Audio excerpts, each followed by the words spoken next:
শুধু টাকা থাকলেই আর সোনা গয়না কেনা যাবে না। হ্যাঁ বন্ধুরা, আপনারা ঠিকই শুনেছেন, টাকা থাকলেই হবে না, সোনা কিনতে লাগবে এই দুটি গুরুত্বপূর্ণ কাগজ। স্বর্ণালঙ্কার বা সোনার গয়নার প্রতি ভারতীয়দের অমোঘ আকর্ষণ চিরকালীন। বাঙালিরাও সেই তালিকা থেকে বাদ পড়ে না। ফলে বাজারে সোনার দাম যতই চড়ুক, সোনা গয়নার বিক্রিতে তার খুব একটা প্রভাব পড়ে না। বিশেষ করে বিয়ের সময় মেয়েকে সোনায় মুড়ে দেওয়ার চেষ্টা করে বাড়ির লোকজন। মূল্যবান ধাতু হিসেবে সোনার গুরুত্ব অপরিসীম।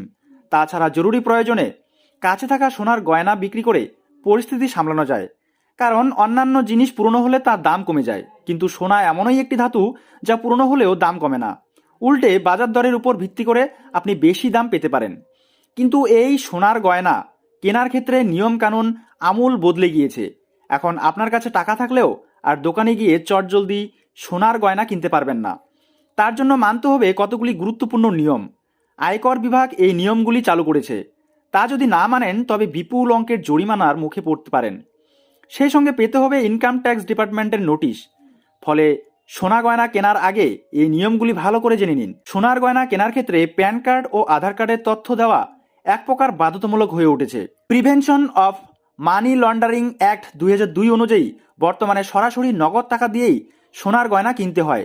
কোনো রকম কার্ড বা অন্য কোনো উপায়ে সোনার দোকানে পেমেন্ট করা যায় না। তবে এই নিয়মটি নিয়ে কিঞ্চিত ধোঁয়াশা আছে। তাই আপনি যদি বেশি মূল্যে সোনা গয়না কিনবেন বলে ঠিক করেন, সেক্ষেত্রে নিজের আয়কর পরামর্শদাতার সঙ্গে আগাম আলোচনা করে নিন। নগদে 10 লক্ষ টাকা বা তার বেশি মূল্যে সোনা গয়না কিনলে বিক্রেতাকে নিজের প্যান কার্ড ও আধার কার্ডের নথি জমা দিতে হবে। সেই প্রমাণ বিক্রেতা আবার সংশ্লিষ্ট কর্তৃপক্ষের কাছে জমা দেবে। আয়কর আইন 1962-র 114B ধারা অনুযায়ী একদিনে 2 লক্ষ টাকার বেশি সোনার গয়না কিনতে পারবেন না। একান্তই যদি তা কিনতে হয় তবে প্যান কার্ড ও আধার কার্ডের নথি জমা দিতে হবে। সোনার গয়নার কেনার ক্ষেত্রে এই নিয়মগুলি ভঙ্গ করলে বিপুল খেসারত দিতে হবে।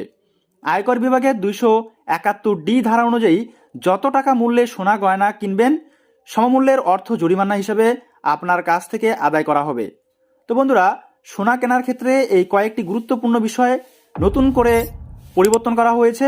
আশা করি আপনাদের এই ভিডিওটার মাধ্যমে আমি বোঝাতে পেরেছি। যদি আপনাদের কাছে এই ভিডিওটা ইনফরমেটিভ বা হেল্পফুল বলে মনে হয় তাহলে অবশ্যই ভিডিওতে একটি লাইক দিতে ভুলবেন না। পেজটিতে নতুন হয়ে থাকলে অবশ্যই ফলো করে রাখবেন পরবর্তী এই ধরনের প্রয়োজনীয় এবং অতি গুরুত্বপূর্ণ ভিডিওর আপডেটগুলো সময় সময় সবার আগে পাওয়ার জন্য।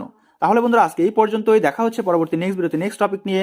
ততক্ষণ পর্যন্ত সুস্থ থাকবেন, ভালো থাকবেন। এই ভিডিওগুলো দেখার জন্য আপনাদের সকলকেই অসংখ্য অসংখ্য ধন্যবাদ।